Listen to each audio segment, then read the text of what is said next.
কিছুদিন আগে আমি একটা ভিডিও আপলোড করেছিলাম, কন্টেন্ট মনিটাইজেশন পলিসি ইস্যুর উপরে আমি একটা ভিডিও বানিয়েছিলাম এবং ইউটিউবে আপলোড করেছিলাম। কিন্তু সেখানে আমার অনেক ভাইয়ের কমেন্ট আসে এবং অনেকের কিন্তু আমি কমেন্ট রিপ্লাই দিতে পারিনি, কারণ সবারই কিন্তু কমেন্ট রিপ্লাই দেওয়াটা কিন্তু সম্ভব না। তো এক ভাই কিন্তু আমাকে কমেন্ট করে বলেছে, তো আমি এটা কমেন্টটা স্ক্রিনশট তোমাদের দেখে দিচ্ছি সে কী বলেছে কমেন্টের মধ্যে। কমেন্টে কী বলছি আমি তোমাদের বলছি, তার কী কী ইস্যু আসছে তার পেজের মধ্যে। তো ভাইয়া, আমি আগে একটা ফেসবুক পেজ খুলেছিলাম, তাতে নিজের কন্টেন্ট আপলোড করতাম। মানে একটা ফেসবুক পেজ খুলেছিল, তাতে নিজের কন্টেন্ট আপলোড করতাম, ঠিক আছে, ভালো কথা। তখন আমার কন্টেন্ট মনিটাইজেশন প্রবলেম ছিল না। ভুল করে অন্যের music copyright content monetization policy চলে আসবেই তো, অন্যের কন্টেন্ট তুই ছাড়তে হলে আসবে। তারপর কি বলছে যে তখন কিছু জানতাম না, সেই জন্য পেজটা ডিলিট করে দিই। আর পেজটা ডিলিট করে দিয়েছে,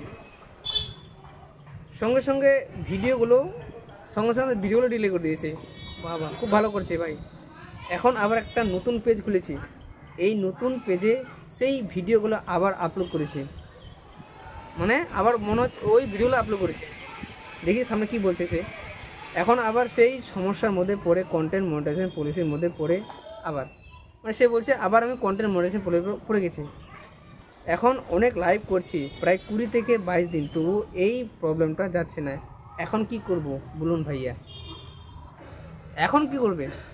তুমি যে আগে একটা পেজ খুলেছিলে, সেই পেজে যে ভিডিও তুমি ছাড়তে, সেই ভিডিওগুলো ছাড়ার জন্য কিন্তু তুমি আবার কপিরাইট মনিটাইজেশন পলিসির মধ্যে পড়ে গেছো। সেগুলো হাঁটবে কীভাবে? সেই ভিডিওগুলো ছাড়ার জন্য তোমার এই কপিরাইটগুলো পড়েছে বা কন্টেন্ট মনিটাইজেশন পলিসি পড়ে গেছে, সেই ভিডিওটা ছাড়লে কেন? অন্যের কন্টেন্ট মনিটাইজেশন পলিসি পড়বে তো, অন্যের ভিডিও বা অন্যের মিউজিক নিলেতে কিন্তু কপিরাইট পড়বে, এটা 100%। এটা আমি বলছি না, এটা কিন্তু ফেসবুকের একটা কমিটির গাইডলাইন। এগুলো মেনে না চললে কিন্তু আবার কিন্তু কন্টেন্ট মনিটাইজেশন পড়ে যাবে। আর এই কন্টেন্ট মনিটাইজেশন পড়লে কিন্তু তাড়াতাড়ি হাঁটবে না। আর ভাইটা বললো যে আমি তো 20 থেকে 22 দিন আমি লাইভ করেছি।